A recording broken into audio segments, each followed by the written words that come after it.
Chapter 2 નો એક મુદ્દો જોઈશું, સમસ્થિતિમાન પૃષ્ઠ. હવે સમસ્થિતિમાન પૃષ્ઠ કોને કહેવાય? તો થિયરી 2 માર્ક્સમાં આઈએમપી છે, પણ થિયરીમાં એટલું બધું ખાસ છે નહીં, સમજ ન પડે એના શબ્દમાં જ એનો અર્થ સમાયેલો છે. સમસ્થિતિમાન, સ્થિતિમાન એટલે વિસ્થિતિમાન.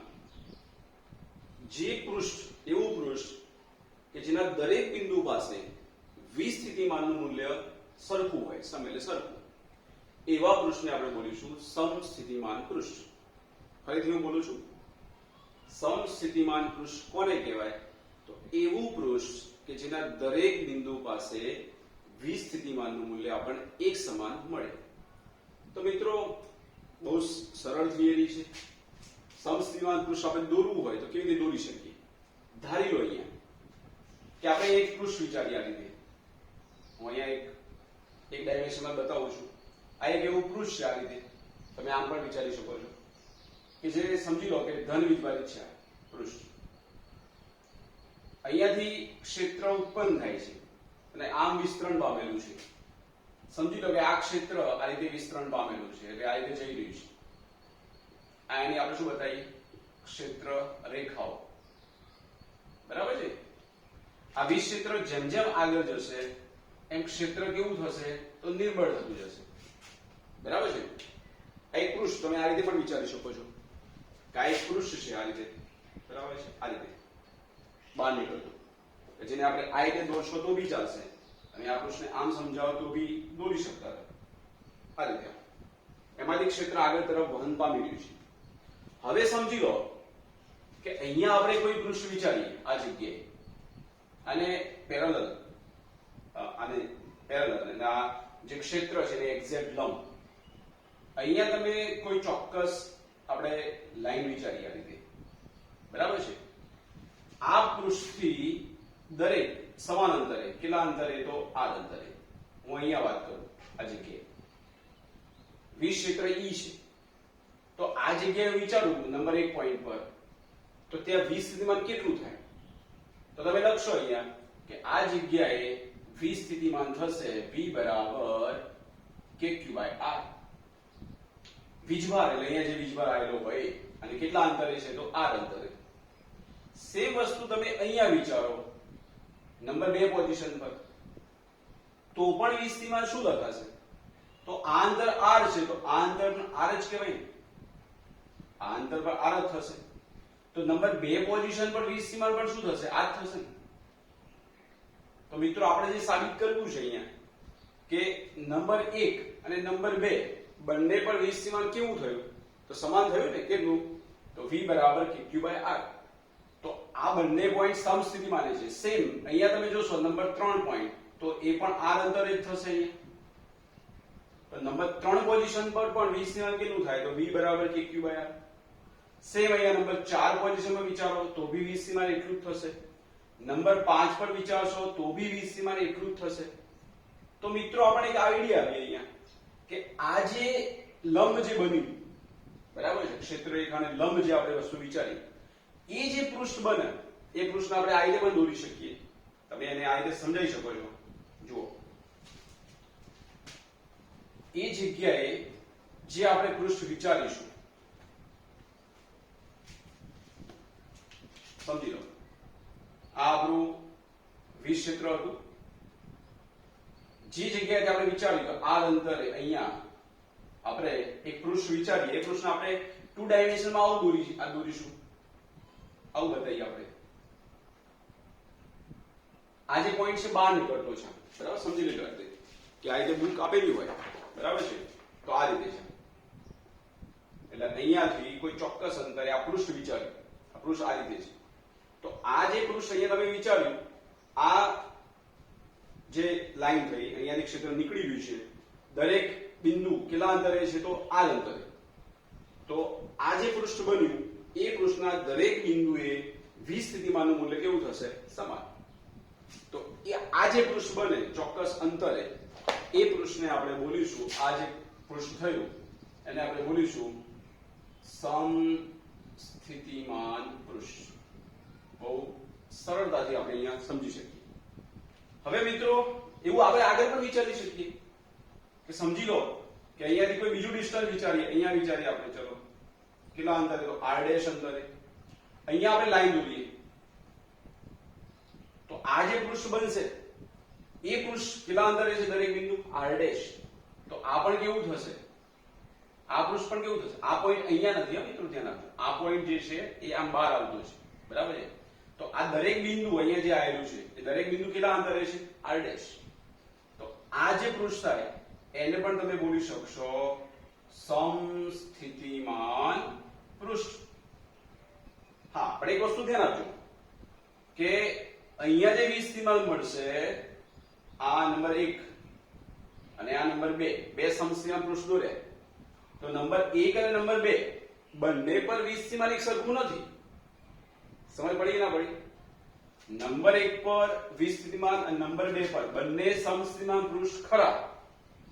કયા બિંદુ, કયું પૃષ્ઠ જે છે જેના પર 20 સ્થિતિમાન વધુ હશે, તો જે આપણું ઉદ્ગમ જે છે એની નજીકમાં જે હોય, કારણ કે v નું સૂત્ર શું છે, v બરાબર aq/r, તો જેટલું અંતર નજીક હશે એટલું 20 સ્થિતિમાન કેવું હશે, વધારે.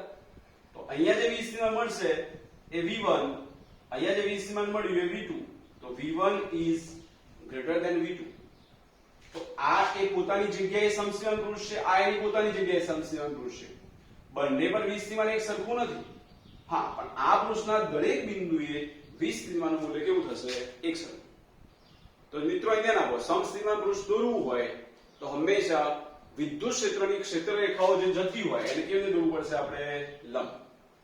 એટલે વિક્ષેત્ર આમ છે તો અહીંયા તમે જોશો કે ક્ષેત્ર રેખાઓ, આ ક્ષેત્ર રેખા અને આ પૃષ્ઠ જે થયું એ હંમેશા કેવા હશે, એકબીજાને લંબ. તો જ એ સમસ્થિતિમાન પૃષ્ઠ દોરી શકાય, બરાબર. સમસ્થિતિમાન પૃષ્ઠ આમ ના દોરાય, હંમેશા વિદ્યુત ક્ષેત્રને કેવું આવશે, લંબ. આ તો વાત થઈ એક પેરેલલ વિક્ષેત્ર હતું. પણ સમજો બિંદુવત વીજભાર હોય આ રીતે, સમજી લો કે અહીંયા કોઈ બિંદુવત વીજભાર q આવેલો છે આ જગ્યાએ.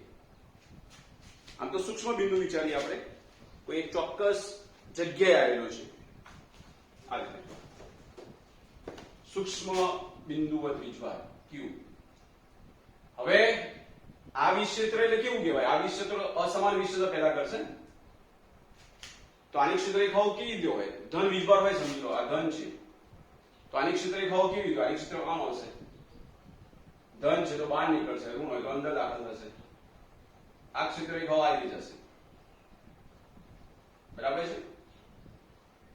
ચલો આના ઉપર આપણે સમસ્થિતિમાન પૃષ્ઠ દોરવું છે તો કેવી દોરી શકાય, તો જુઓ મિત્રો, આ એનું સેન્ટર છે, તો સેન્ટર થી સમજી લો કે આપણે એમ કીધું કે r અંતરે વિચારીએ આપણે, અહીંયા r અંતરે આ જગ્યાએ. સેમ તમે આ બાજુ વિચારો કે અહીંયા ચોક્કસ r અંતરે, અહીંયા પણ આપણે ચોક્કસ r અંતરે વિચારીએ, આ બાજુ પણ આપણે r અંતર વિચારીએ, આ અંતર પણ r છે, આ અંતર પણ r લઈએ આપણે, તો દરેક બાજુ આપણે r અંતરે એક એક પોઈન્ટ વિચારો, ધ્યાન આપો, સમજ પડી. અહીંયા હું તમને કહું આ જગ્યાએ આ પ્લસ q વીજભાર છે, r અંતરે કહું કે અહીંયા 20 સ્થિતિમાન કેટલું થાય, તમે કહેશો કે v બરાબર શું થાય, kq/r. સેમ એટલા જ અંતરે અહીંયા વાત કરી હોય r અંતરે, આ પણ r અંતર જ છે, તો અહીંયા પણ 20 સ્થિતિમાન શું થાય, તમે કહેશો કે v બરાબર શું થાય, તો kq/r. તો આ દરેક બિંદુ તમે જે વિચાર્યું કે દરેક બિંદુ સેન્ટર થી કેટલા અંતરે છે, r અંતરે, તો દરેક બિંદુ પાસે હું બધાને જોઈન કરતું એક રાઉન્ડ બનાવી દઉં અહીંયા. જુઓ મિત્રો, ચલો આ જે રાઉન્ડ બન્યું એટલે દરેક બિંદુ જે આવેલું છે સેન્ટર થી એ કેટલા અંતરે છે, તો દરેક બિંદુ r અંતરે છે. તો એ રાઉન્ડના દરેક બિંદુ પાસે 20 સ્થિતિમાન કેટલું થાય, તમે કહેશો કે v બરાબર kq/r, તો સરખું જ થાય ને.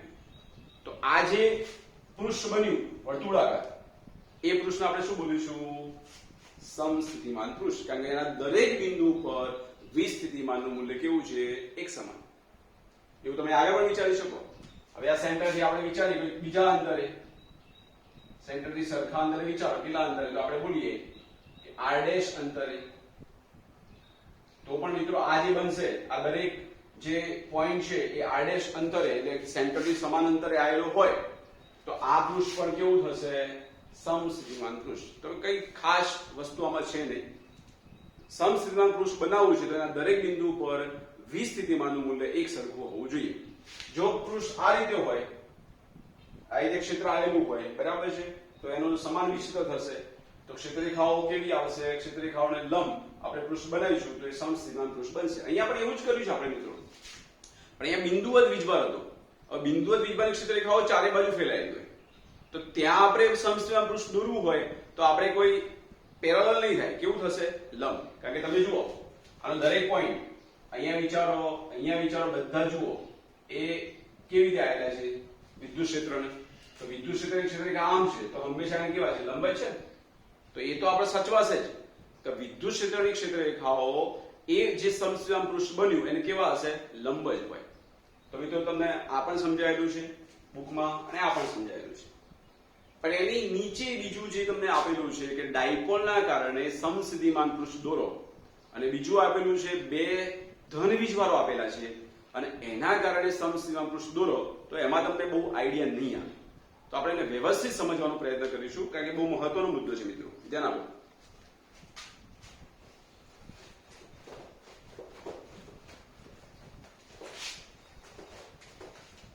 ડાયપોલના લીધે સમસ્થિતિમાન પૃષ્ઠ.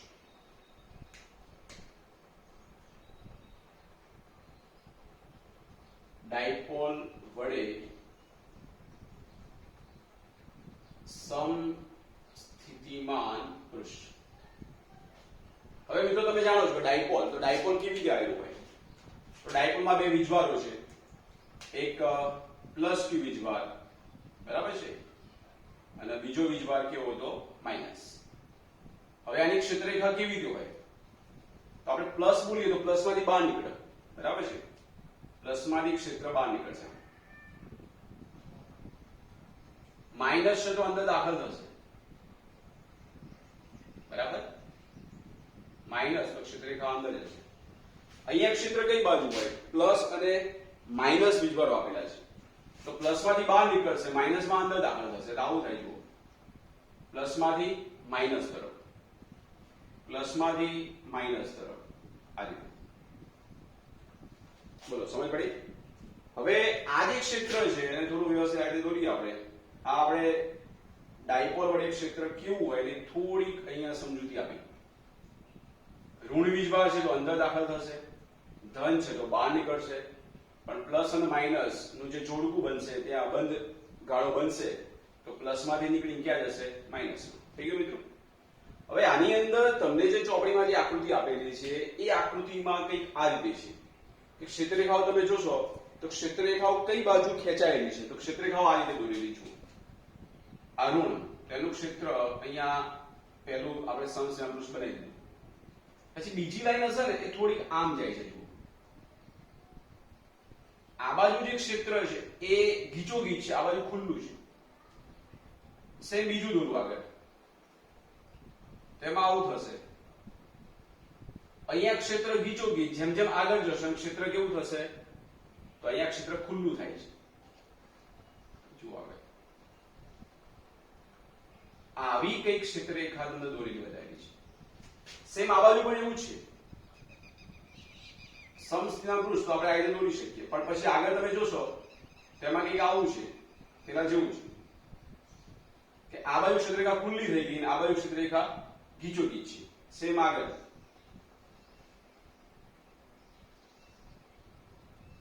એનું નેક્સ્ટ આગળ તમને એક પ્રશ્ન થશે કે આવું કેમ થયું? આમ જોવા જઈએ તો આ જે પોઈન્ટ છે અહીંથી વિચારો તો અહીંયા તો આ અંતર મોટું છે અને આ અંતર નાનું છે.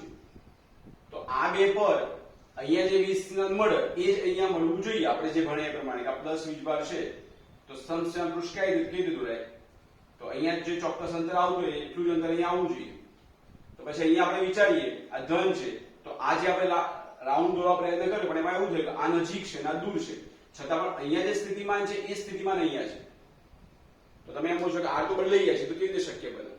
તો આ વસ્તુ આપણે સમજવી હોય તો આ રીતે સમજી શકાય. જુઓ મિત્રો, અહીંયા આ જગ્યા જે આપેલી છે વચ્ચેની પ્લસ થી આ બાજુની અને માઇનસ થી આ બાજુની, આ ક્ષેત્ર અને આ ક્ષેત્ર પ્રબળ છે કારણ કે ક્ષેત્રરેખાઓ કેવી છે? ગીચોગીચ. આપણે જાણીએ છીએ આગળ ચેપ્ટર 1 માં ભણી ગયા કે ક્ષેત્રરેખાઓ જ્યારે ગીચોગીચ હોય ત્યાં ક્ષેત્ર પ્રબળ છે અને જ્યાં ક્ષેત્રરેખાઓ ખુલ્લી હોય ત્યાં ક્ષેત્ર નિર્બળ છે. તો અહીંયા પ્રબળ કેમ થયું? તમને એક ઉદાહરણ દ્વારા સમજાવવા પ્રયત્ન કરું. સમજી લો કે અહીંયા કોઈ q વીજભાર આપેલું છે પ્લસ, કોઈ પ્લસ q વીજભાર આપેલું છે. હવે સમજી લો કે એ વીજભારને આપણે આ બાજુ લાવવાનો પ્રયત્ન કરવો છે, તો શું થશે? અને એ જ વીજભાર અહીંયા મૂકેલો હોય અને એને અહીંયા લાવવો છે તો શું પ્રોબ્લેમ થશે? આ બેમાંથી કોને આપણે સરળતાથી લાવી શકીએ? તો જો મિત્રો, આ પ્લસ q વીજભારને તમારે અહીંયા લાવવો છે તો અહીંયા બે પ્રોબ્લેમ થશે. એક તો આ એને અપાકર્ષણ કરે છે, કારણ કે આ પ્લસ આ પણ પ્લસ, બરાબર છે. હવે આ માઇનસ અને આ પ્લસ, તો આ શું થશે? આકર્ષણ.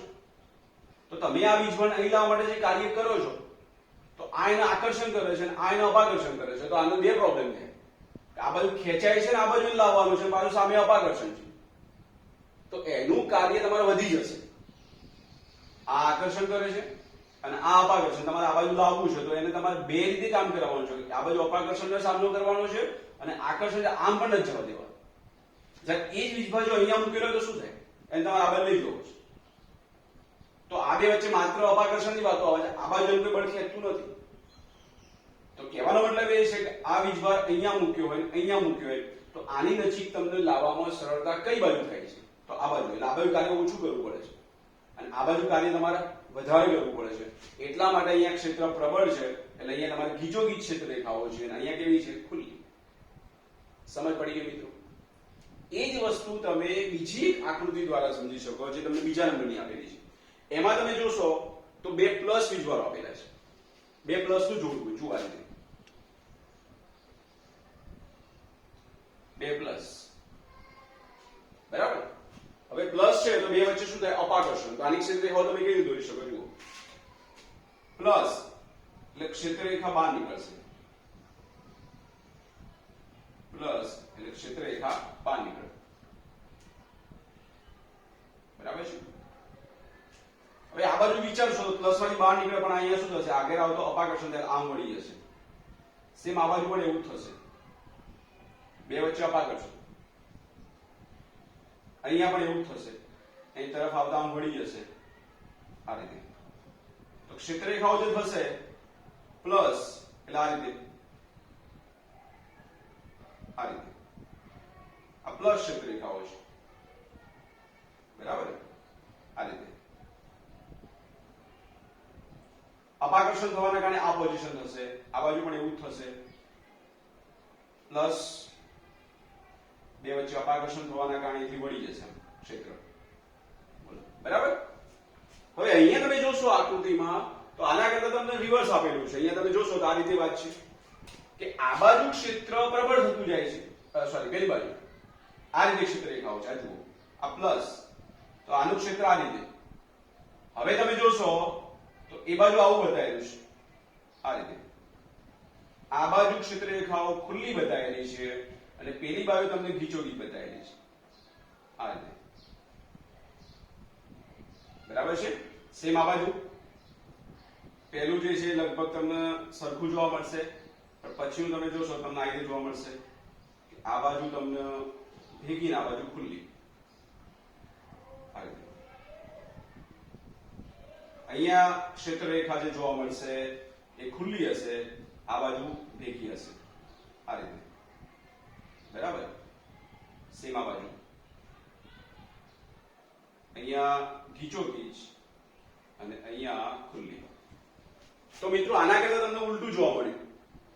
આ ડાયપોલ હતું, પ્લસ અને માઇનસ.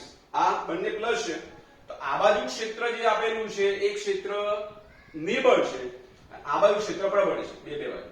તો આ જ વસ્તુને આપણે કઈ રીતે સમજીએ? સમજો, અહીંયા કોઈ q વીજભાર આપેલો છે, અહીંયા કોઈ q વીજભાર આપેલો છે. હવે આ q વીજભારને તમારે આ બાજુ લાવવો છે અને એ જ વસ્તુ અહીંયા બોલું કે આ પ્લસ q વીજભારને આ બાજુ લાવવો છે. કયું કાર્ય તમારે વધારે કરવું પડશે? તો તમે જુઓ અહીંયા આ બે વચ્ચે શું થવાનું છે? અપાકર્ષણ. આ બે વચ્ચે પણ અપાકર્ષણ. તો અહીંયા લાવવામાં સરળતા બનશે. કેમ કે આ બે વચ્ચે અપાકર્ષણ થવાના કારણે આ વીજભાર એથી દૂર જવા પ્રયત્ન કરે છે. આ બે વચ્ચે બધું અપાકર્ષણ થાય છે, પણ આ અપાકર્ષણના કારણે ફાયદો થશે આ બાજુ જવામાં. જ્યારે અહીંયા તો આ પ્લસ q વીજભાર અહીંયા લઈ જવો છે તો માત્ર એના અપાકર્ષણ બળનો સામનો કરવાનો છે, પણ આ બાજુથી કોઈ બળ આ બાજુ ધક્કો મારતું નથી, અહીંયા ધક્કો મારે છે. આ પ્લસ એ આ પ્લસ આ બાજુ ધક્કો આપશે તો આ બે વચ્ચે લાગતું જે અપાકર્ષણ બળ છે એ અપાકર્ષણ બળ થોડું ઘટી જશે, તો આ પ્લસ વીજભાર ઓછા બળથી આ બાજુ આવશે. બરાબર છે? તો અહીંયા ક્ષેત્ર કેવું આવશે? નિર્બળ. અને અહીંયા ક્ષેત્ર કેવું આવશે? પ્રબળ. તો એ જ પ્રમાણે જે ચોપડીમાં તમને આકૃતિ આપેલી છે એ તમે ચોપડી કરતા આ રીતે દોરશો તો તમને એની વધારે સમજૂતી મળશે. બરાબર છે? હું આની થિયરી લખી દઉં છું, એ પ્રમાણે તમે અહીંયા લખશો.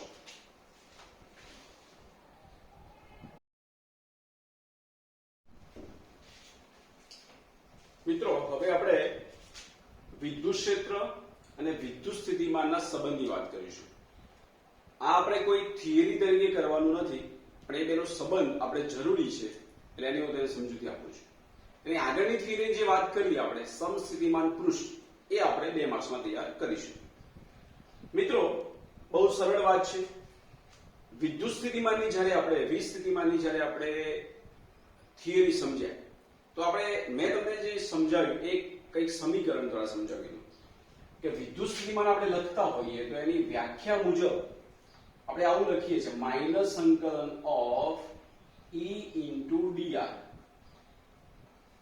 બરાબર છે? dr એ સ્થાન સદિશ છે, તમે dr ની જગ્યાએ આવું લખો તો બી વાંધો નથી, dr અથવા x અક્ષ પર હોય તો dx, y પર હોય તો dy, કોઈ એમાં ફરક પડતો નથી.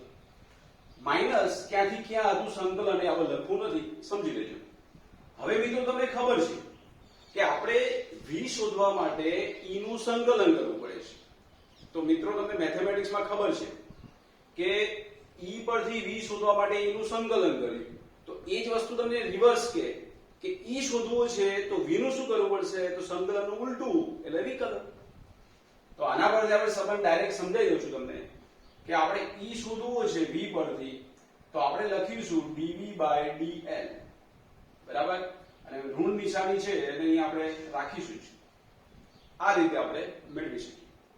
એવું તમને x અક્ષ પર આપેલું હોય આ વસ્તુ તો e નો x ઘટક તમે લખશો -dv/dx. એવું y પર હોય તો ey શું લખશો? -dv/dy. એવું z પર હોય તો તમે લખશો ez -dv/dz. એટલે બહુ સરળ વસ્તુ છે. આ સંબંધ આપણને ખબર છે તો આ તમને એનું ઉલટું છે, સંકલનનું ઉલટું વિકલન. આ બે બરાબર કંઈક આપણે ફિટ કરીશું, આ આપણે યાદ પણ રાખવાના છે. હવે એના પરથી તમને એક ઉદાહરણ સમજાવું કે મેં MCQ તરીકે વસ્તુ આપેલી હોય અને આ વસ્તુ તમને આપેલી હશે. સમજો કે તમને એમ કે v નું સૂત્ર આપેલું છે, ફોર એક્ઝામ્પલ v આપેલા છે. v નું સૂત્ર આવું છે કે -2x3 પ્લસ, અહીંયા પ્લસ છે અહીંયા લખેલું છે સમજો માઇનસ 5x. હવે તમને એમ કે e શોધો. અહીંયા તમને x ની વેલ્યુ આપેલી છે, x બરાબર 0 2, x બરાબર 2. બરાબર છે ને? તો તમે શું કરશો અહીંયા? તો તમે અહીંયા e શોધવા માટે શું કરવાનું વાત કરી આપણે? e નો મીનિંગ થશે અહીં x પર છે તો -dv/dx. તો તમે આનું શું કરશો? વિકલન. આનું વિકલન શું થશે? તો આનું વિકલન સીધું સમજી લઈએ આપણે. ઘાત આગળ આવશે, ઘાત ઓછી થશે એટલે કેટલું થાય? -6x² -5x નું 1. હવે અહીંયા તમારે શું કરવાનું? તો તમને અહીંયા કોઈ ચોક્કસ સમય તમને જે આપેલું છે આવું નહીં લખેલું હોય, કોઈ ચોક્કસ વેલ્યુ માટે કે x બરાબર 2 મીટર માટે શોધો તો x ની વેલ્યુ અહીંયા એપ્લાય કરી દેવાની એટલે તમને e ની વેલ્યુ પ્રાપ્ત થઈ. એટલે જસ્ટ વાત કરી, આવું આપણે MCQ તરીકે લઈ શકીએ. એવું તમને v ની પણ ચર્ચા કરી શકે e આપેલો હોય તો. બરાબર છે? ઓકે, આ એક સમજૂતી છે. બરાબર છે? MCQ તરીકે કામ આવશે અને આપણે જરૂર છે આ વસ્તુ. હવે મિત્રો આપણે એવો બીજો એક મુદ્દો લઈએ કે જે આપણે થિયરીમાં કરવાનો નથી પણ આપણે એને સમજવાનું છે. નેક્સ્ટ મુદ્દો છે એમાં કે વિદ્યુત ભારોના તંત્રની સ્થિતિ ઊર્જા. એટલે અનેક વીજભારોથી તંત્ર બનેલું હોય તો એ સમગ્ર તંત્રની સ્થિતિ ઊર્જા કેવી રીતે ગણવાની? તો આપણે જાણીએ છીએ વીજ સ્થિતિમાનમાં ગણીએ પ્રમાણે કે આપણે શું કરવાનું? બધાની એક સાથે વાત નહીં કરવાની, એક એકની વાત કરવાની. પણ સ્થિતિ ઊર્જા બબેની હોય એટલે તમને નેક્સ્ટ મુદ્દો આપેલો છે કે વીજભારોના તંત્રની સ્થિતિ ઊર્જા. ઘણા બધા વીજભારો આવેલા હોય. સમજો કે અહીંયા આપણે વિચારીએ કે 3 વીજભારો આવેલા છે. કોઈ વીજભાર છે Q1, બીજો કોઈ વીજભાર છે Q2 અને ત્રીજો વીજભાર છે Q3. બેની વાત હોય તો સીધી વાત કરી શકીએ આપણે. બે વીજભારો જ ખાલી આપેલા હોત, આ બે જ, અને બે ચોક્કસ અંતરે હોત r અંતરે, તો આ બે વચ્ચેની સ્થિતિ આપણે શું બોલતા કે Q1 Q2 upon r. એમાં કોઈ પ્રશ્ન નથી. સ્થિતિ ઊર્જા બેની આપણે ગણી. અહીંયા આપણે વાત કરીએ છીએ કે બે કરતા વધુ વીજભારો આપેલા હોય તો શું કરશો? તો 3 વીજભારો વિચારે આપણે, Q1 Q2 and Q3. તો મિત્રો આપણે શું કરવું પડશે? આપણે એક સાથે 3 ની વાત નહીં કરી શકીએ. એટલે આપણે એક કામ કરીએ, ડિસ્ટન્સ આપણે બતાવીએ કે આ અંતર શું કહેવાય. તો આ અંતર આપણે બોલીશું R12. આ અંતર શું બોલશો? તો આને બોલીશું આપણે R23. અને આ અંતર બોલીશું આપણે R13. બરાબર છે? હવે આપણે એક કામ કરીએ, આ સમગ્ર તંત્રની સ્થિતિ ઊર્જા લેવી છે, તો કુલ સ્થિતિ ઊર્જા. તો આપણે એક કામ કરીએ, પહેલા આપણે એકની વાતો કરીએ 2 સાથે, એકની વાત કરીએ 3 સાથે. તો ટોટલ સ્થિતિ ઊર્જા આપણે પહેલા એકની કોણિક સાથે સંકળાયેલી વાત કરીએ. તો આવું આવશે U12 એટલે એકની 2 સાથે સ્થિતિ ઊર્જા. પછી વાત કરીએ આપણે તો એકની 3 સાથે U13. બરાબર? તો એકનું 2 સાથે ને એકનું 3 સાથે પતી ગયું. હવે આપણે વાત કરીએ બેની. બેની એક સાથે, પણ તમે કહેશો બેની એક સાથે આવી ગઈ તો ન લેવાય ને. તો બેની એક સાથે આવી ગઈ, બેની 3 સાથે U23. હવે તમે એમ કહેશો 3 નો વારો આવ્યો, પણ 3 ની એક સાથે આવી ગઈ, 3 ની 2 સાથે આવી ગઈ, એટલે અહીંયા ટોટલ 3 સ્ટેપ આવશે. સમજ પડી ગઈ? કેટલું થશે સ્થિતિ ઊર્જા કે Q1 Q2 અપન અંતર શું બોલશો R12, બે વચ્ચેનું અંતર R12 એટલે આ. ચલો અહીંયા કે Q1 Q3 અંતર R13. એવું આપણે આ બેની વાત કરીએ કે Q2 Q3 upon R23. બોલો બરાબર છે? એટલે અહીંયા આપણે ટોટલ સ્થિતિ ઊર્જા ગણવા માટે આપણે બબેની વાતો કરીશું, બબે વીજભારોની આપણે સ્થિતિ ઊર્જાનું કામ કરીશું. એવું અહીંયા 4 વીજભારો પણ આપેલા હોય છે તો પણ આપણે સમજ પડી જવી જોઈએ. સમજો કે 4 વીજભારો આપેલા હોત તો શું થતું? આ રીતે Q1 Q2 Q3 and Q4 આવા 4 વીજભારો આપેલા હોય તો શું કરશો? તો અહીંયા આપણે આ રીતે લઈ શકીએ છીએ, 4 વીજભારોનું જો તંત્ર હોય તો ટોટલ સ્થિતિ ઊર્જા આવશે. જુઓ, એકની વાત કરું તો એકની 2 સાથે, પછી એકની 3 સાથે, પછી એકની 4 સાથે, એટલે એકનું કામ પતી ગયું. ચલો નેક્સ્ટ 2 ની વાત કરીએ આપણે, તો 2 ની એક સાથે નહીં લેવાય, વસ્તુ આવી ગઈ. તો 2 ની 3 સાથે અને 2 ની 4 સાથે. ચલો હવે કોનો વારો? 3. ચલો 3 ની વાત કરીએ તો 3 ની એક સાથે અને 3 ની 2 સાથે આવી ગઈ, 3 ની એક સાથે 3 ની 2 સાથે આવી ગઈ, શું રહેશે? તો U34. એ લખી નાખીએ આપણે U34. હવે 4 ની વાત કરો તો 4 ની એક સાથે આવી ગઈ, 4 ની 2 સાથે આવી ગઈ, 4 ની 3 સાથે આવી ગઈ. તો 4 વીજભારો હોય તો કેટલા સ્ટેપ થશે? 1 2 3 4 5 અને 6. આ પ્રમાણે આપણે ટોટલ સ્થિતિ ઊર્જાની ગણતરી આપણે કરીશું. બોલો મિત્રો, આવડશે ને? ઓકે.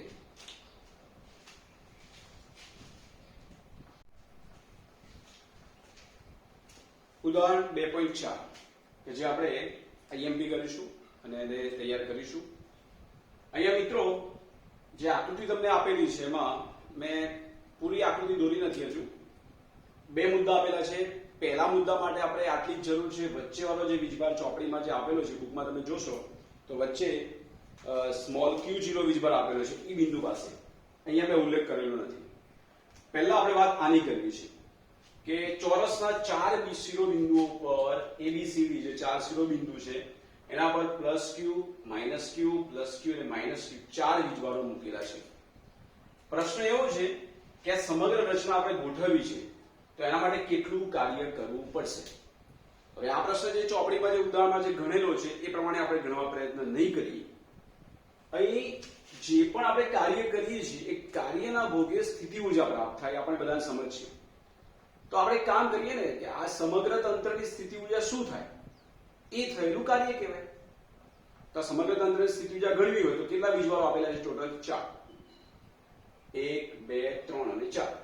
આ 4 ની તમે સ્થિતિ ઉર્જા ગણી નાખો એટલે એ તંત્ર બનાવવા માટે જે કાર્ય કરવું પડે તમને મળી જશે. સમજ પડી ગઈ? એટલે બહુ સરળતાથી આપણે આને ગણી શકીએ. ઓકે, ચલો મિત્રો, પહેલો પોઈન્ટ અહીંયા લઉં છું. પહેલો મુદ્દો જે આપણો એ પોઈન્ટ આપેલો છે, બરાબર છે. આ સમગ્ર ગોઠવણી માટે આ સમગ્ર ગોઠવણી માટે કરવું પડતું કાર્ય શું આવશે? સમગ્ર તંત્રની સ્થિતિ ઉર્જા. બરાબર છે. તો જે કાર્ય આવશે એ કાર્યને આપણે બોલીશું સમગ્ર તંત્રની સ્થિતિ ઉર્જા. તો કેટલા વીજભારો છે? ટોટલ 4. ચલો આપણે એક કામ કરીએ. ચોરસની દરેક બાજુનું માપ કેટલું આપેલું છે તમને? d. દરેક બાજુનું અંતર તમને d આપેલું છે. ચલો આપણે શું કામ કરીશું? તો આપણે એક સાથે બધાની વાત નહીં કરી શકીએ એટલે આવું કરીએ. પહેલા a ની વાત કરું તો u ની a ની b સાથે સ્થિતિ ઉર્જા એટલે આ બે વીજભારો સ્થિતિ ઉર્જા આવી ગઈ. પછી વાત કરું તો UAC એટલે a ની c સાથે સ્થિતિ ઉર્જા. પછી વાત આવશે a ની કોની સાથે? b સાથે. જે આપણે બોલતા ને કે 1 ની 2 સાથે, 1 ની 3 સાથે, એમ 1 ની 2 સાથે, 1 ની 3 સાથે, 1 ની 4 સાથે 4 વીજભારો ટોટલ આપેલા છે. ચલો હવે નેક્સ્ટ શું આવશે? તો હવે લઈશું આપણે b ની વાત આવશે. બરાબર છે ને? ચલો નંબર 2 b ની a સાથે તો આવી ગઈ એટલે b ની c સાથે. પછી b ની d સાથે. ચલો b નું કામ પતી ગયું. હવે વારો c નો. c ની a અને b સાથે તો આવી ગઈ તો c ની કોની સાથે? તો c ની d સાથે. ચલો d નું બધા સાથે આવી ગયું એટલે d ની વાત કરવાની આવશે નહીં. આ મુદ્દો અવરોજ આપણે આગળ જોયો હતો કે 4 વીજભારો લીધા હતા અને 4 ની સ્થિતિ આપણે ગણી હતી. a ની b સાથે, a ની c સાથે, a ની d સાથે. b નો વારો આવે તો b નું a સાથે આવી ગયું છે એટલે b નું c સાથે, b નું d સાથે. પછી c નો વારો તો c નું d સાથે, c નું a અને b તો આવી ગયું છે. d નો વારો આવે પણ d નું તો બધા સાથે સ્થિતિ ઉર્જા બની ગઈ. d ની a સાથે આવી ગઈ, d ની b સાથે આવી ગઈ, d ની c સાથે આવી ગઈ. એટલે ટોટલ અહીંયા આપણા 6 સ્ટેપ થશે. આ પ્રશ્ન આ રીતે ગણીશું તો એકદમ સરળતાથી આપણે સોલ્વ કરી શકીએ. હવે મિત્રો આ બધી બાજુનું માપ d છે તો જુઓ આ અંતર શું થશે? તો આ અંતર તમારું થશે કાટકોણ ત્રિકોણ થશે એટલે આ અંતર તમારું થશે √2d. સેમ આ અંતર પણ શું થશે? તો એ અંતર પણ થશે √2d. સમજ પડી ને પાયથાગોરસના નિયમ મુજબ? ઓકે, ચલો a ની b સાથે વાત કરીએ આપણે સ્થિતિ ઉર્જા. તો આ બે વચ્ચે અંતર કેટલું છે? d. એક વીજભાર પ્લસ q, બીજો વીજભાર માઈનસ q. સ્થિતિ ઉર્જા કેવી રીતે ગણવાની છે આપણે? k q1 q2 r. આ પ્રમાણે ગણવાનું છે. ચલો આગળની વાત કરીએ a ની b સાથે. આ સ્ટેપ લઉં છું તો k q1 એટલે પ્લસ q, બરાબર છે, અને q2 એટલે માઈનસ q અપોન બે વચ્ચેનું અંતર એટલે શું આવશે? d. ચલો બીજું a ની c સાથે. a ની c સાથે કેટલા અંતરે છે? √2d. તો આવશે k પ્લસ q, આ પણ પ્લસ q છે એટલે k q2 થઈ જશે પણ અહીંયા આપણે લખીએ આપણે k પ્લસ q અને બે વચ્ચેનું અંતર થશે √2 * d. બરાબર? ચલો a ની d સાથે તો આના જેવું જ આવશે k plus q minus q upon d. k plus q minus q upon d. આને તમે આઈડિયા લખી શકતા હતા કે અહીંયા k q સ્ક્વેર કરી નાખતા અને પછી આપણે સોલ્વ કરતા, પણ આપણે લખી આ રીતે પછી સોલ્વ કરીશું એને. ચલો હવે b ની c સાથે એક માઈનસ છે એક પ્લસ અને અંતર d છે એટલે k minus q plus q upon d. આ સ્ટેપ આવી ગયું. ચલો b ની d સાથે બંને માઈનસ છે એટલે k minus q upon b ની d સાથે અંતર શું છે √2d √2 into d. ચલો છેલ્લું સ્ટેપ c ની d સાથે પ્લસ q અને minus q k plus q d પર માઈનસ q અંતર d. ચલો જુઓ મિત્રો, હવે આનો આપણે સાદુરૂપ આપવા પ્રયત્ન કરીએ તો આવું કંઈક થશે. ચલો ટોટલ જે સ્થિતિ ઊર્જા બનશે અથવા ટોટલ જે કાર્ય થશે એ જ વાત આવી. પહેલું સ્ટેપ થયું માઈનસ kq²/d માઈનસ kq²/d. બીજું સ્ટેપ થશે પ્લસ kq²/√2d. ત્રીજું સ્ટેપ માઈનસ થશે માઈનસ kq²/d. ચોથું સ્ટેપ થશે માઈનસ kq²/d. આના પછી માઈનસ અને માઈનસ એટલે પ્લસ થઈ જશે એટલે આ આવશે પ્લસ kq²/√2d અને આ સ્ટેપ માઈનસ થશે માઈનસ kq²/d. હવે જો મિત્રો આ સ્ટેપ કેટલા છે 2 અને બંને પ્લસ છે એટલે સરવાળો. આ સ્ટેપ તમે જુઓ તો 1 2 3 અને 4 ચારે ચાર સરખા છે અને ચારે માઈનસ છે એટલે એ પણ સરવાળો છે પણ રહેશે માઈનસ એટલે 4 વખત લઈશું એટલે ટોટલ આ બેની વાતો કરીએ આપણે તો એ બે સ્ટેપ થશે 2 વખત kq²/√2d. આ 2 વખત આવી ગઈ. હવે માઈનસ વાળા જે સ્ટેપ છે એ 4 વખત છે 4 વખત kq²/d. બોલો થઈ ગયું. એટલે ટોટલ જે 6 સ્ટેપ હતા એને આપણે 2 સ્ટેપમાં કન્વર્ટ કરી નાખ્યું. તો જુઓ અહીંયા ઉપર 2 છે નીચે √2 તો 2 નો મતલબ √2 થાય એટલે √2 નીકળી ગયા તો આન્સર થશે √2 kq²/d અને આ થશે -4 kq²/d. આમાં તમે કોમન કાઢી શકો છો.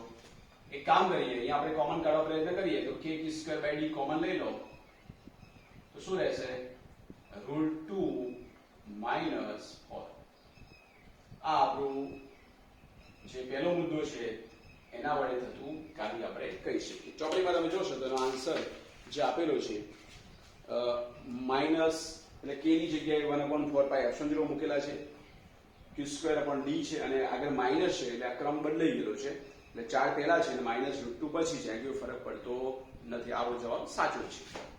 ચલો બીજો મુદ્દો મિત્રો જોશું તો બીજા મુદ્દામાં એવી વાત કરી છે કે આપણે આ જે તંત્ર આપેલું છે એના સેન્ટર પર આપણે q0 વીજભારને લાવવા માટે વધારાનું કાર્ય કેટલું કરવું પડે. આ કાર્ય તો ખરું જ, એના સિવાય કેટલું કાર્ય કરવું પડે એની આપણે ચર્ચા કરવાની છે. તો બીજો મુદ્દો લઈશું આપણે. આ જે આપણી ફિગર છે આકૃતિ 1 બરાબર. આકૃતિ 1 માં તેના કેન્દ્ર પર q0 વીજભારને લાવતો કરવું પડતું વધારાનું કાર્ય એટલે એ જે લીધું ને એના સિવાયની વાત કરવાની છે. પણ મિત્રો અહીંયા જોશો તમે તો જે તમને ચોરસ આપેલો છે અહીંયા એ ચોરસ પર અહીંયા +q અહીંયા -q અહીંયા +q અને અહીંયા -q. હવે સેન્ટર પર જો તમે q0 વીજભાર લો છો બરાબર છે તો વધારાનું કાર્ય એટલે તમે શું ગણવાના છો? તો પેલા 4 ની તો આપણે ગણી નાખી. હવે આપણે વધારાનું કાર્ય શું? તો આ વીજભારની આ ચારે સાથે સંકળાયેલી સ્થિતિ ઊર્જા લઈ લો. સમજ પડી ગઈ?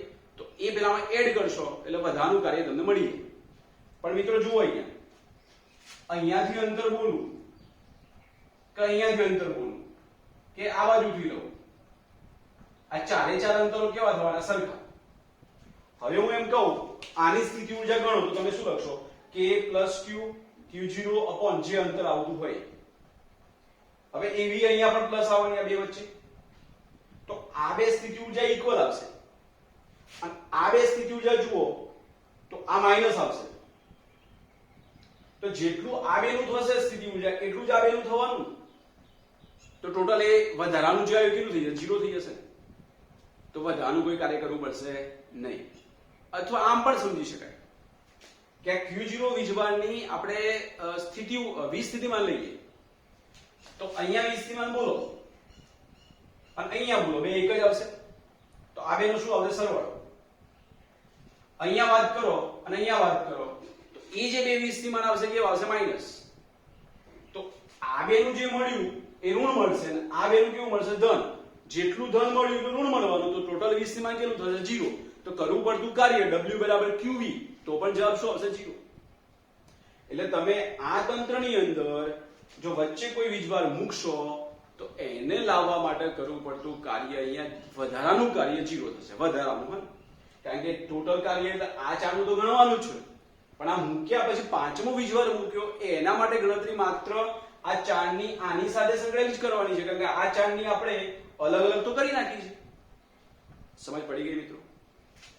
આ સ્થિતિ ઊર્જા જે થશે એટલી સ્થિતિ ઊર્જા આ બેની માઈનસ થવાની છે. એટલે વધારાનું કાર્ય તમારે કોઈ કરવું પડતું નથી. એટલે આપણે આવું કહીશું અહીંયા અહીં Q0 વીજભાર માટે 20 સ્થિતિમાન કોના કારણે? A, B, C તથા D પરના વીજભાર વડે Q0 વીજભાર માટે 20 સ્થિતિમાન આ ચાર બિંદુઓના જે વીજભાર આપેલા છે, બરાબર છે, વીજભાર માટે 20 સ્થિતિમાન શૂન્ય થતું હોવાથી વધારાનું કાર્ય W = QV પરથી 0 મળશે. એ કાર્ય તમારે વધારાનું કરવું પડતું નથી. બરાબર? હા, ટોટલ કાર્ય કીધું હોત આપણને તો આ જે આન્સર આવ્યો ને આપણો એ જ આન્સર આવતો, પણ આપણે શું માંગ્યું હતું? વધારાનું કેટલું કાર્ય કરવું પડે? તો એ કાર્ય આવશે નહીં. આ પ્રશ્ન આપણે આ રીતે ગણીશું, બુક પ્રમાણે નહીં ગણીએ. બરાબર છે? બહુ સરળ છે અને આપણે એને પરીક્ષાની દ્રષ્ટિએ IMP રાખેલું છે.